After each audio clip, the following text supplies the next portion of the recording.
কওমি মাদ্রাসা ঘরানা ও তাবলিগের বড় অংশের সমর্থন নিয়ে ইসলামী আন্দোলন বাংলাদেশ ধর্মভিত্তিক রাজনৈতিক অঙ্গনে সক্রিয় ভূমিকা রাখছে।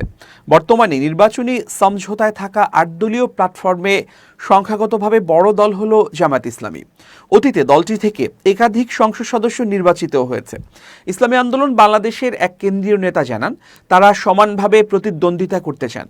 তার ভাষায়, আমাদের লক্ষ্য হলো জামাতের সমান সংখ্যক আসনে প্রার্থী দেয়া, যদিও শেষ পর্যন্ত সংখ্যা বাড়তে কমতে পারে। ৩০০ আসনের জন্যই আমাদের প্রস্তুতি আছে।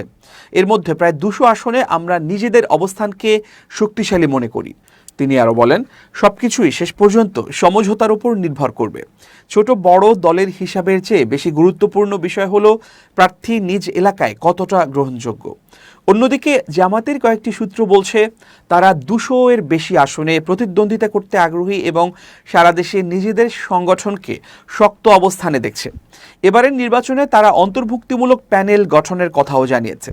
গত অক্টোবর খুলনার এক সমাবেশে দলটির সেক্রেটারি জেনারেল অধ্যাপক মিয়া গোলাম পরওয়ার বলেছিলেন, সমঝোতার কারণে প্রয়োজন হলে কিছু আসন ছাড় দিতে হবে, কিন্তু অন্তত ২০০ আসনে আমরা প্রার্থী দেব।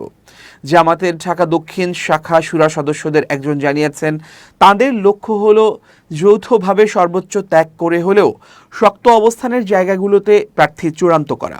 তার মতে, সমঝোতা ধরে ২৩৩ থেকে ২৪০ আসনের মতো জায়গা নিয়ে আলোচনা হতে পারে। শেষে হয়তো ২০০ আসনেই দাঁড়াবে। ইসলামী আন্দোলন বাংলাদেশের মহাসচিব ইউনুস আহমদ জানিয়েছেন, তাদের প্রায় ১৫০ আসনে ভালো সম্ভাবনা রয়েছে। তিনি বলেন, আমরা এখনও নিশ্চিত করে বলতে পারছি না কত আসন পাব। যেখানে যার প্রার্থী দেয়া হবে, ৮ দলের কর্মীরাই একসঙ্গে কাজ করবে।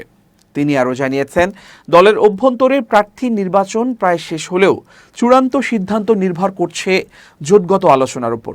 জামাতের সহকারী সেক্রেটারি জেনারেল এহসানুল মাহবুব জোবায়ের বলেন, তাঁরা সর্বোচ্চ সমঝোতার ভিত্তিতেই প্রার্থী দেবেন। তার বক্তব্য, ডিসেম্বরের শুরুতেই আমরা যৌথভাবে প্রার্থী ঘোষণা করতে চাই। আসন সংখ্যার চেয়ে বেশি গুরুত্বপূর্ণ হল কোন আসনে জয়ের মতো জনসমর্থন ও সক্ষমতা আছে। তিনি বলেন, যে দল থেকেই প্রার্থী দেয়া হোক না কেন, আমাদের সংগঠন মাঠে সেই প্রার্থীকে জেতানোর জন্য কাজ করবে। প্রয়োজনে নির্বাচনী ব্যয়ও ভাগাভাগি করবে।